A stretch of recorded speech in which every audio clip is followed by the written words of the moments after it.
It's rare for me to review a game developer's entire catalog in a single year, but here we are.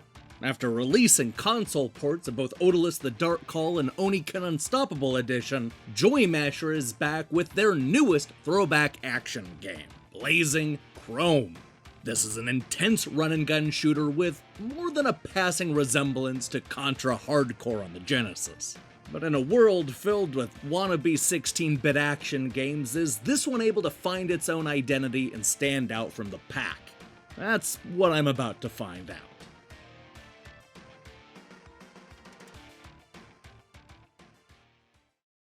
It's the future and everything sucks. Earth has been taken over by an AI-controlled robot army, and the remaining humans have been forced into hiding. But just when it looks like all hope is lost, a small group of rebels concoct a desperate plan to destroy the nearby power plant and hopefully cripple the machines. This suicide mission is being led by a badass resistance soldier named Mayra and her deadly insurgent robot buddy, Doyle.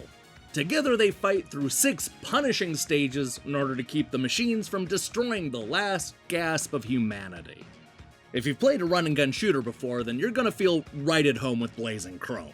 This is a game where you run from left to right, shooting everything that gets in the way, which in this case includes a full army of robot dogs, insects, and soldiers. Our heroes are able to roll on the ground and use a powerful melee attack when the enemies are right up in their face. But most of the action revolves around running and jumping and shooting your way to the boss.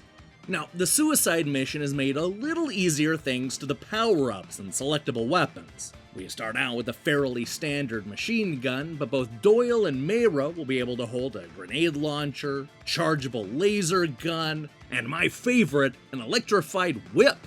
There's also tech you can pick up that'll give our heroes an extra attack drone, a protective shield, and a speed boost that'll give you a useful double jump. But watch out, because if you die holding any of those powerful guns, you'll lose it and have to find another weapon drop.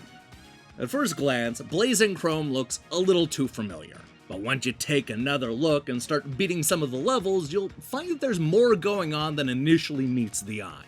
There are lengthy driving sections, and several parts where you get to pilot a deadly mech suit.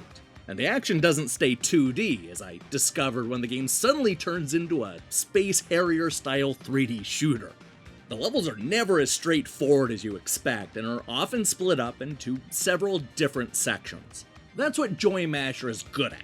They first perfect the core mechanics in action, and then they keep layering new ideas on top of it in order to make all 6 stages stand out in unique ways. And this always ends with an awesome, multi-part boss fight that'll test all of your shoot-'em-up skills.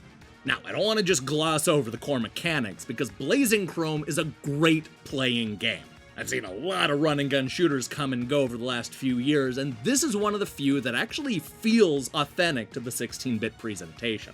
I love the tight gameplay and how easy it is to feel like a complete badass. Just about the only thing missing is a way to lock the aim into place while you're running around. That would have been useful with some of the late game bosses. On that note, it's worth mentioning that Blazing Chrome is a little glitchy. I don't know how widespread it is, or if it's only isolated to the PC version, but I ran into an especially annoying bug that definitely needs to be squashed as quickly as possible. When you beat the game, you're supposed to unlock the harder difficulty, extra modes, and new characters, which I have to admit sounds like a great way to get people to play the game a few more times. The problem is that none of this saved for me when I beat the game, so when I started it up the next time I realized that I had to beat the game all over again just to try any of that new stuff. That sucks! Beyond the glitches that will almost certainly be fixed in the coming weeks, I have to say that I like this game more than I love it. Don't get me wrong, it delivers an action-packed ride with a nice variety of levels and some incredible boss fights. There's a lot that I dig about this game, and I recommend it to anybody who loves a throwback shooter. But compared to Odalus and Oniken, I think that this is my least favorite game by Joy Masher. It's a bit short and never fully forms its own unique identity. I kept waiting for it to twist the formula in a surprising way, but Blazing Chrome mostly plays it straight. That said, I loved that the game suddenly switched into a 3D shooter, and I would have liked to have seen more creative choices like that throughout the rest of the game. But folks, let's not get too hung up in the negativity, because this is a great playing game with gorgeous pixel graphics. Although it's not especially original, the presentation sets a mood, and there's a lot of subtle world building in each stage. The bosses are fun to fight, the music is catchy, and there's a lot of detail in the backgrounds. It looks like the kind of Genesis game that I would still be raving about a quarter century later. This is the work of a confident developer that is at the top of their game, even if this particular shooter didn't hit me as hard as Odalus and Oniken.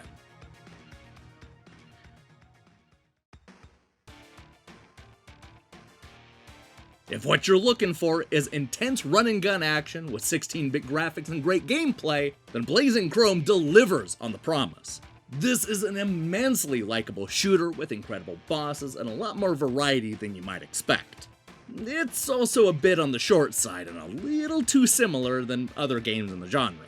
But even with a few minor complaints, Blazing Chrome is a fun ride that proves that Joey Masher is the master in making authentic throwback games.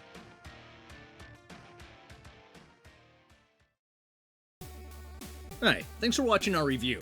If you liked what you saw here, then you should know that we post new reviews and features almost every day. Now here's the question I have for you. What old school genre should Joey Masher tackle next? They've already given us a ninja-style action game, a Castlevania clone, and now a run-and-gun shooter. So hey, what should they do next? Let me see your picks in the comments below. In other news, we'll be back shortly with a review of She Sees Red, followed by a new episode of Game Over, and the debut of The Cover Critic. In the meantime, I strongly recommend you click that subscribe button and support what we're doing here. Until then.